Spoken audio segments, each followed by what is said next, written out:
Hello, everyone. Welcome back to another episode of Talk Connected Podcast with your host, me, Virginia Murray. I'm a licensed professional counselor. I'm also the owner of Progressive Perspective Counseling, a mental health private practice business in the state of Delaware. I'm also the founder of a nonprofit called Path Perspective Incorporated, where our main mission and vision is to educate communities on mental health and emotional well being.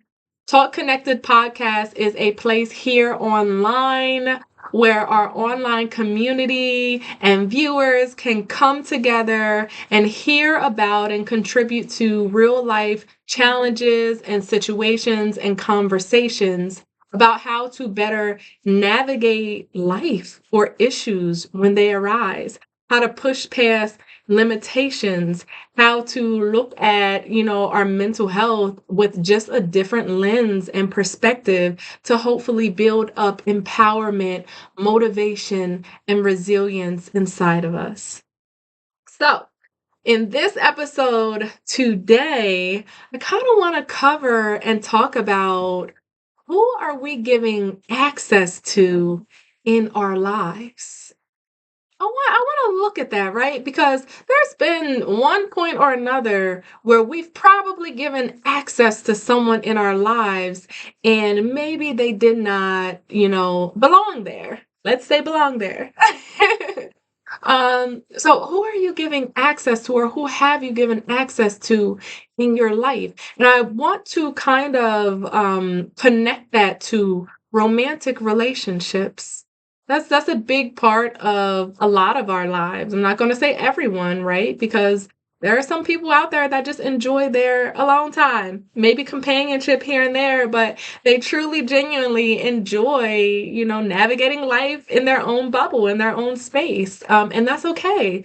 That's your path. But in today's episode, we're going to talk about giving access to ourselves and romantic relationships. So, the way that I want to start this off is I want you to imagine a tree. Stay with me. Just stay with me here. This is not going to be weird, I promise you. I want you to imagine a tree of any kind and of any sorts. When you look at that tree, is it big and green and luscious? Is it fruit bearing? Are there flowers blooming on it? Or is it fall, winter? Is it barren? Is it dry? Are there no leaves on there? Or is it halfway filled with leaves? Are the leaves falling off? Right? I like to say, now imagine, use this imagery to, other people or even ourselves. Sometimes the season in our lives that we're going through can be reflected in what we see and what other people can see in us. So if you think of a nice green, luscious, fruit bearing, flower bearing tree, you might be in a spring, summer, season of your life where you're experiencing joy and abundance and prosperity and love.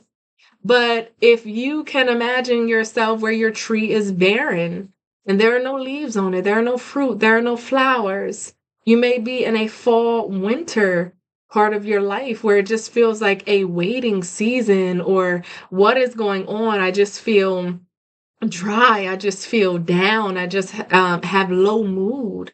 We can look at people and kind of like see and look at ourselves and just see a little bit of what's going on in life, right? Have you ever looked at someone, or someone ever looked at you and said, like, hey, are you okay? I don't know, are you okay? Right? Or ever looked at someone, or someone looked at you and they said, you are glowing today. That's what I mean by like the imagery of that tree and the seasons that we go through in our lives. Right. And then we get down to the tree trunk, the core of the tree. That is our characteristics, our values within ourselves, and our morals, right? Maybe those are things that really do not change. They're concrete in our lives. And sometimes through life experience, they can shift just a little bit depending on what we go through in our lives, but they stand firm. It is the core, the trunk of the tree. But then I love to tell people, despite what you can see about that tree, there is something that kind of pours into the posture of that tree. And what I mean by that is there's something that causes the tree to have that summer or that winter kind of look about it. It's what we can't see. It's the roots underneath of the tree. The roots of a tree have the ability to nourish it, or if something is wrong with the roots and the soil underneath of the tree, then the tree is going to have issues and problems. Maybe it'll start decaying. Maybe it'll start shriveling up. Maybe it'll start not growing, leaves or fruit or flowers on it. The things that we cannot see are the things that we need to pay attention to the most sometimes. Because when you look at yourself and you are just glowing and you are joyful in life and you are happy, 9 times out of 10, you got some healthy roots in your life. You've gone through some healing. There are things that people cannot see and did not see that they don't have access to, that you have worked on and developed and experienced and grown in your life. And you are just this healthy, luscious, person. I know we're talking about trees, right? But you're just this healthy person and you're glowing and it shows. And then there are things in our lives where maybe some people fall susceptible to a depressive episode, or they have low mood, or they have no confidence about themselves, or they just don't feel good in life. And maybe that speaks to what is going on in their roots. What's going on in the roots, the things that people can't see. You know what else is intriguing about the roots of our lives and in trees? If you've ever done yard work, to get to the roots of something, whether you are digging a hole deep enough to plant the roots of a flower or whether you are digging around a tree to uproot it, it takes work. You have to get your tools and you have to start digging to see what's going on at the root of the issue. That's the same way that we also have to heal in our lives. We look at the surface level things, right? And those are not the things that we need to heal from. We actually have to start digging in our lives to look at the root of things, to start healing the root of things so that we are producing that summer season in our lives, a season of healing and abundance and prosperity and fruit in our lives. We got to look at the roots. And so why I bring all of this up and what I want to connect it to is relationships in our lives. Specifically, this episode, we're talking about romantic relationships in our lives. How many of us has looked at the surface level of a person and said, "Oh, I choose you based off of what I could see." But we didn't get that shovel and start putting in the work to dig around and see their roots. Because sometimes when we accept people into our lives based off of what we can see on that surface level and everything looks good, sometimes we end up getting to know them 6 months down the road, a year down the road. Then we see their true colors. And it's just like, "Oh, I did not know that this was who you were." And now we're caught up in a relationship or a situation to where it's just unhealthy. So I encourage you to start looking at the roots of a person before you give them access to your life. I also want you to look at your roots. Are your roots healthy enough to invite someone in your life? Are you in the position to give someone access to your life? Because there are certain things about relationships that will bring things up out of you that you didn't even know were still there. Because those things cannot come up out of you or expose themselves when you're single. We are single, right? We are just living a content life in your own routine, in your own, daily life, doing your own thing, and everything is fine.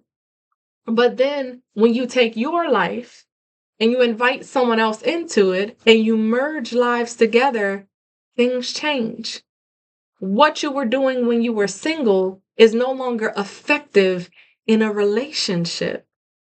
So now you have to move different. You have to build different. You have to take that vision of when you were single and you have to join it together with someone else's vision. And so because now you kind of have to put aside a life of singleness, and there are some things that, you have to work on changing to incorporate another person in your life. Now all of a sudden, right, it gets a little tricky. It gets a little tricky because there are certain things that that person does in their vision and their personality and how they act that pours into the relationship in a certain way, and it may stir something up in you. And now all of a sudden, you're acting and doing things maybe that you've never done before. Maybe not in anger. When you were single, you weren't in a relationship and around someone every day or multiple times out the week. So maybe your anger wasn't being stirred up. But now this person that you are in a relationship made you so upset that you became angry. And in your anger, you acted in a certain way. And you're just like, wait a minute, that's not healthy. Why did I respond in that way? Well, what is it at your roots that is unhealed? There are certain things that relationships will bring up out of us and expose. Then when we're single and we don't have exposure to that because there's no one else in our lives to stir that up, right? And I'm not saying that people come in and they stir your anger up, right? I'm not saying that at all. I'm saying we are now placed in a new environment, in a new situation, and it could possibly bring some things to light about ourselves that we have to work on. We have to work on them. So, what do we do in a situation where some things are exposed, right? And maybe at first the relationship was in a honeymoon phase, everything was good, everything was well. What red flags? I don't see no red flags. They are great. you know, and those little things start coming out and they start happening. And now all of a sudden the honeymoon phase is over. And now because you didn't make sure your roots was healthy and you didn't look at who you were giving access to in your life, and maybe their roots aren't the most healthy. And now all of a sudden you're in this cycle of hitting challenges and issues, and you're just both in a space to where it's just like, what is going on? And sometimes it's not the relationship, right? Sometimes um, there are things in our own lives, and we go through certain experiences throughout life, and now we're projecting emotions into the relationships. And now we're just like, wait, what's going on with us? But, looking at your own roots and making sure they're healthy, but we're also talking about being in a relationship to whereas the both of you, maybe you still had things to heal and you got to get to a healthy place because the relationship has now entered an unhealthy space. So can a relationship in an unhealthy space get to a healthy space?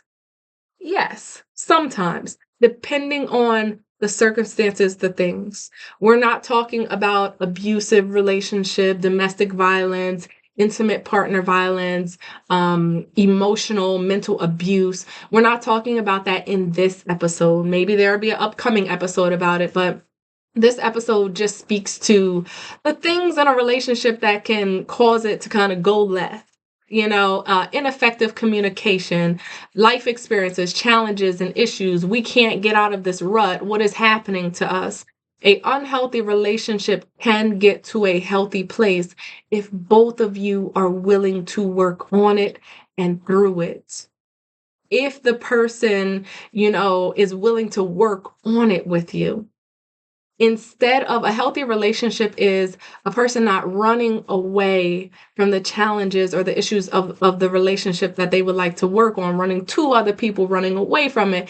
It is running to your partner and saying, how can we work on this and through this to make it better, to make it healthier, right? And a lot of that comes from work. Right? We talked about the work that you have to put in to look at your roots. A lot of it comes from the work that you have to put in. Are the both of you willing to put the work in? Because if only one person is willing to put the work in and they're trying to make all the changes while the other person is standing still, it's probably not going to work out. You're probably going to remain in those unhealthy cycles, and one person is just cruising life fine, refusing to change and be stubborn and work on the relationship, and another person is just being emotionally depleted and drained. And then they get exhausted. And one thing about your mental and emotional health is mentally and emotionally, when exhaustion sets in, it can come out as something called somatic symptoms, which means that physically you'll start to feel symptoms as well. And then you're wondering why you are tired, why you're laying in bed, why when that person calls or texts, you're just like, it feels draining to even pick up the phone, right? But, if both people are willing to put the work in, then there can be changes. And another kind of, picture of imagery that I love to kind of share, or another analogy is think of, have you ever walked by a demolition site? Have you ever walked by a demolition site and it just looks a mess? It looks chaotic. It's workers out there. It's debris all over the place, but they are tearing down something that was ineffective and no longer fit in that space or fit the vision of what it's supposed to be so that they can create something new and innovative and maybe healthier for that environment, right? So think of an unhealthy relationship or something that is ineffective and no longer working as this old abandoned building, rocky foundation, unstable, it's just not built correctly. And instead of looking at it and saying, we can make it work, just put a little paint there, let's fix that up, let's, work on that, let's change the color of that, make it look different. Because when you make something look different, right, you're avoiding. When you make something look different, the structure and foundation is still the same and it's still ineffective. It's still ineffective. So sometimes old things that are ineffective, and we're talking about relationships, if you have an ineffective relationship with issues or troubles that have risen up, like ineffective communication and how do we find conflict resolution, sometimes it needs to be torn down and demolished because there's nothing that you can do to make that thing become effective if you still have the same foundation. You're going to keep building upon that foundation and it's going to be unhealthy, unlivable, and just it's not going to work out. Sometimes you got to tear it down from the roots, from the foundation, completely demolish it, right? And if you've ever walked past the demolition state, like we said, like a state of demolition, you see it's dust and debris all over the place. So both of you are on one accord. You got to get your tools, you got to get your protective gear on, and you have got to be willing to go to work. Let's start clearing this debris out to create a space, for us to start building a healthy foundation on it. Right? So you're driving by one day, it's a construction site, it's debris all over the place. You drive by a month later, the whole space is cleared out. And you're like looking at the land, like, oh, that's some beautiful land. I've only paid attention to the building. I didn't even pay attention to the land that it's on. Then you drive by a couple weeks later and they're building up something new in that spot and on that new cleared out land. And what's the one thing a lot of us say? I wonder what they're putting there. I wonder what that's going to be. I don't see no signs yet. I wonder what they're building. What is that going to be? What's going to be there? And there's this excitement, right? It may not be nothing that we can ever go to. It may be the government building. It may be, something just new. But it's just like we get excited to see something new being built where we live at sometimes. And it's just like, I wonder what's that going to be? Sometimes we can look at our relationships when we both get on one accord and on the same page and we both put, our gear on and we get the tools. Sometimes we clearing out, we can start building a foundation and putting the things on top and building in a healthy manner and just get excited. What will our relationship be now that we have destroyed, worked on, gotten to the root of all the old ineffective qualities that put us in a rut or an unhealthy cycle? And now I'm excited to see what our relationship is going to be because we're both on the same page about building something healthy. You have gotten to the roots. You have seen each other's roots. You have given access to the roots. You have cleaned up the roots of the matter. And both of you are healed and whole. And now you want to make the relationship healed and whole and effective. You have to look at the roots of people before you give access to them in your life and before you start building. Is so important because if you take the time, right? Let's shift a little bit to when you first meet someone. If you take the time to genuinely look at who they are at their core, and we're not asking them to open up all their old wounds in their lives. Let me see this, let me see that, like, right? But if you take the time to just pay attention to who someone is underneath of what you can see, you will have better decision-making skills, better understanding, and a wisdom to choose if this person deserves access to your life or not, or if this person may disappoint you, or if this person is not what you're looking for, and they're going to build unhealthy things with you in your life. Not all the time we can see, right? We can't always see disappointment or who someone is. Sometimes people hide it very, very clearly. But let's do our best at trying to see someone for who they are underneath of what they're showing us to be. So instead of looking at somebody and saying, oh, yes, I love what I see. You're fine. You do this and you do that. Oh, you could do this too. Come on in my life. Come on. Let's just see where this goes. Let's see what happens. Right? And then we see what happens and it's not what we think it is. But sometimes we need to just take a couple extra, maybe weeks, an extra 2 months, getting to know someone, asking them questions that maybe we were fearful or scared of asking before. Instead of asking, what's your name? What's your last name? What's your favorite color? What's your favorite food? Instead of asking those type of questions, like sometimes it's okay to get to know somebody for a couple weeks and then ask them like, how do you handle like challenges in your life? How have you handled challenges? Can you give me an example? Right? And it's not an interview, it's not an interrogation. These questions can be natural, but you should be curious about who you're inviting in your life. It is better to ask the questions and be curious and be selective about who comes into your life and has access to you and is touching everything in your life, who has access to you. Be curious in the first couple of months rather than to get years into an unhealthy cycle with someone. And now you've limited yourself in life. You're stuck.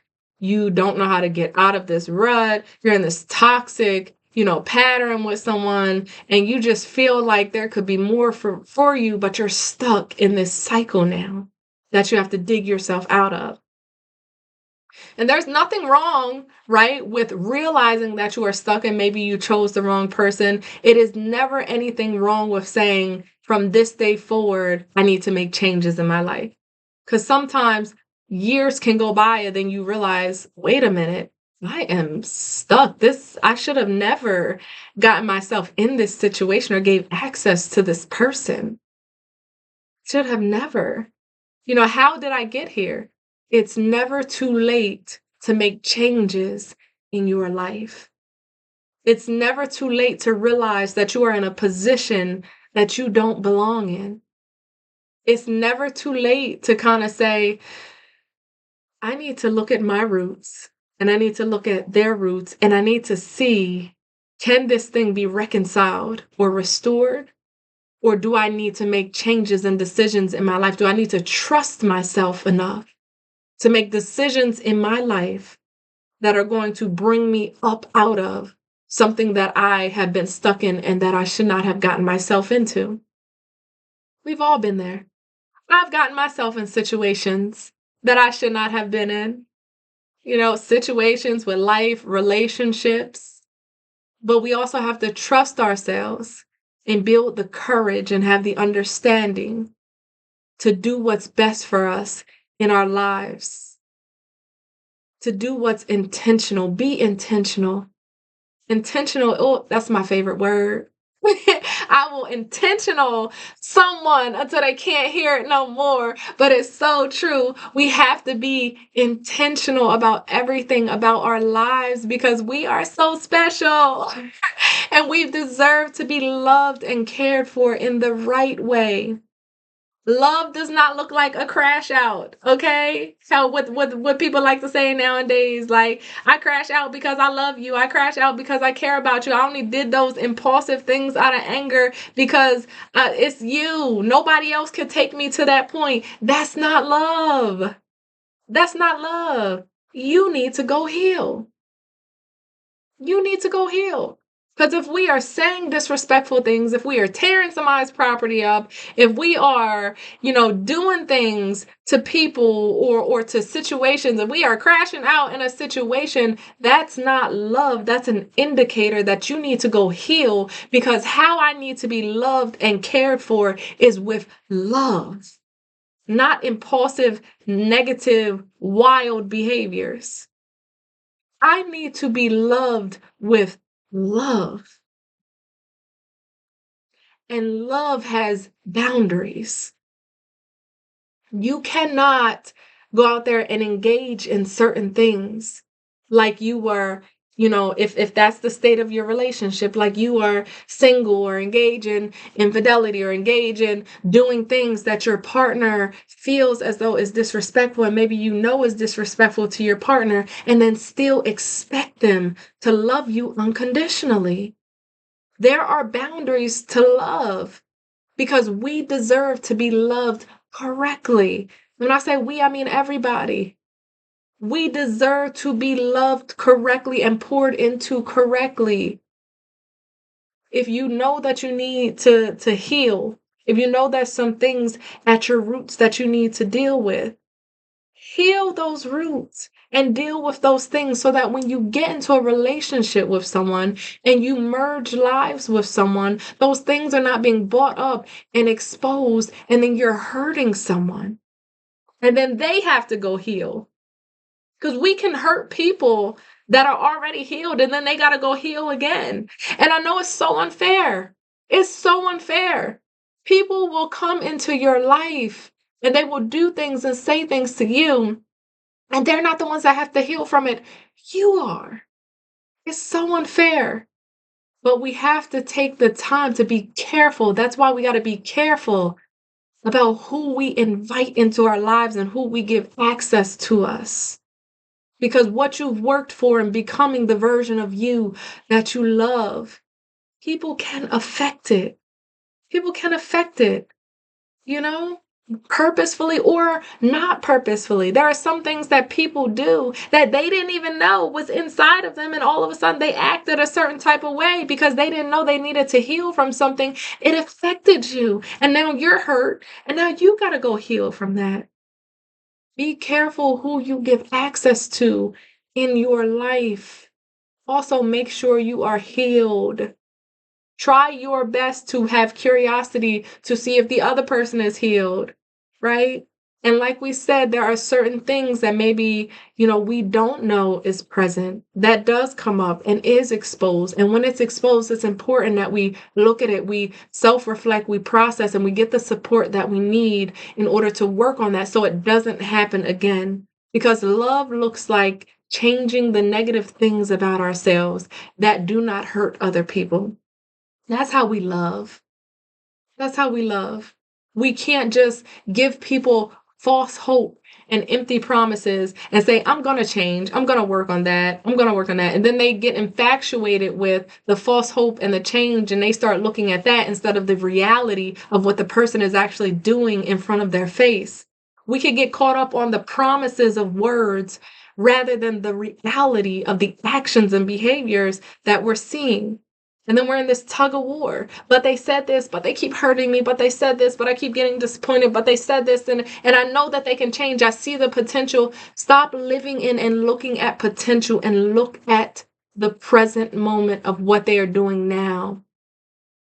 Look at change and have hope that a person will change when they are showing you that they are changing, when they are actively taking the steps to work on themselves and to do better and to be better. That is hope, right? The expectancy that something will happen. But I have to see, like I have the hope that it's going to happen, but I know that it's happening because I see you working on it. So now I expect the change and I can work with you on this thing. And we could be together in partnership in this. But if someone keeps disappointing you and discouraging you over and over and over, and they keep telling you and giving you false hope and giving you false promises, and you don't see them working on anything, and you are just caught up in whatever they're doing, and you keep having to heal, you may be in an unhealthy relationship. You may have to reevaluate who you're giving access to you and look at their roots and look at your roots. You may have to look at the situation and reevaluate. We cannot keep falling in hope with the promise of change, but not the action of change. Healthy relationships have the behavior and the action of change when something is not right. Healthy relationships say that thing needs to be torn down and we need to rebuild in a healthy way. Healthy relationships run toward restoration and reconciliation and love, not away from it, avoiding it, and let's just move on from it because I'm tired of talking about it. If it keeps coming up over and over and over again, and you find yourself saying, I'm tired of talking about it, there's something about it that never got resolved. There's something about that conflict that has no resolution. So it's going to keep coming up over and over and over again. Just because you are tired of talking about it and both of you decide to just put it out of sight, out of mind, and just move on from it with your day, that thing is still lingering in the background. Which is why you could be making dinner one night and all of a sudden something happens and that thing from 6 months or 8 months or a year ago comes up and it's just like, we weren't even talking about this. How did this even come up in our conversation? It was never resolved. You were just tired of talking about it. And sometimes the things that people refuse to talk to with us about and actually find resolution, look at the roots. There's no change. You don't want to work on this with me. You don't want to work on this with me. You just want to avoid and pretend it never happened. Then you have to ask yourself, can I see myself in a situation long term where I'm just in this place where someone does not want to find resolution with me. Someone does not want to tear down the old and rebuild newness and reconcile and restore and have a freshness of something and be excited about where we're taking the changes of our relationship.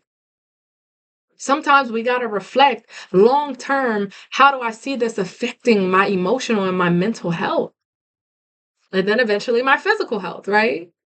Because, for example, we can have anxiety about something, and the anxiety starts with thoughts in the mind, maybe fears of the unknown or what's going to happen, what's going to happen, what's going to happen if. And if we let those thoughts continue to stay and spiral inside of us, all of a sudden our heart is beating fast. All of a sudden, physically, our palms are sweating and our stomach is upset and we feel sick. All of a sudden, we're tired and we need to lay down. What happens mentally and emotionally over time, and the more that we let it sit, can affect us physically. And mentally and emotionally, it will continue to get deeper and deeper and deeper. So just reflecting upon, can I see myself in this situation long term? When you meet someone and you see the luscious green trees, the fruit, the flowers, the core, right? If something looks off about it, take the time to dig deeper into the roots before you give that person access to your life. And vice versa. If you are ready to get into a relationship, get your shovel, start digging around your own life and your own roots and say, do I have healthy roots in my life where I'm ready to invite someone in my life, where I'm ready to merge my life with someone? There's a difference in being lonely and being alone, right? Sometimes we could be alone and be content because maybe we're working on self-growth, self-development. Maybe we're making ourselves a better person before we get into a relationship with someone or invite someone in our lives, right? But then being lonely, it's like, oh, I'm so lonely. I just want someone here. There's just like, maybe I should call up such and such. Being lonely will have you pulling people in your lives without evaluation, just because we're looking for someone to fill a void or a spot because we don't like the feeling of loneliness. Sometimes we have to get comfortable with being alone, which means getting into a healthy spot. And that doesn't mean that you break off and you isolate, right? You can be alone and still spend time with family, spend time with friends, spend time with people that are going to make you happy, right? But you can be patient, a little bit patient. Yes, partnership and intimacy and romantic relationships are different than other relationships, but sometimes we've got to be alone and patient so we don't invite someone in our lives and either they get hurt or we get hurt because we didn't make sure our roots were healthy. We didn't make sure that, we were in a position to be curious enough, to trust ourselves, to go into situations, to be curious enough, to try our best to choose the right people in our lives, right? So we have to make sure we're whole and healthy. We have to be curious about other people and make sure who we're inviting in our lives is going to help our development and help our growth. Because when we merge lives, we want to be whole and healthy. We want them to be whole and healthy. And when we come together, it's just healthy and blossoming and blooming. We don't need anyone coming into our lives picking the flower and fruit off of us. We want people that are pouring into us and they're nurturing and they're pouring the water and we're pouring into them and we're both blooming and growing. So we have everything that we need to be whole people and we just overflow into each other. So on this episode of Talk Connected, we scratched the surface of and just looked a little bit at who we give access to in our lives, making sure we are healed and whole, being curious about the people that we are merging lives with and giving access to, and just paying attention, you know, to what we can do to be healthy and whole. And also what we can do if we get into a relationship and something is exposed in us that we didn't know was there because we weren't operating that way when we were single. So I hope today's episode helped just a little bit, maybe sparked even a little reflection or processing in your mind, made you kind of think about your life, made you kind of think about what an unhealthy relationship is versus what a healthy relationship is. There will probably be a part two of this in the near future because we did scratch the surface. There's more things to dive into, right? Such as how do I know what a healthy relationship is if I never had an example? How do I know how to navigate a healthy relationship if I don't know what it is? Maybe you grew up with trauma or the normalization of, fighting or conflict in the household and you never seen an example of a healthy relationship. So you just keep what you think choosing the wrong people or people that hurt you and disappoint you. So there will be, a lot more to dig into with unhealthy versus healthy relationships, how we need to be loved, our expectations of ourselves, wholeness, healedness. So stay tuned. And I just hope that you have a beautiful day today. I hope that you remain empowered. Remember, whatever struggle, challenge, or issue you are going through, it is temporary and you will get to the other side. Stay encouraged, stay resilient, and I'll see you next time.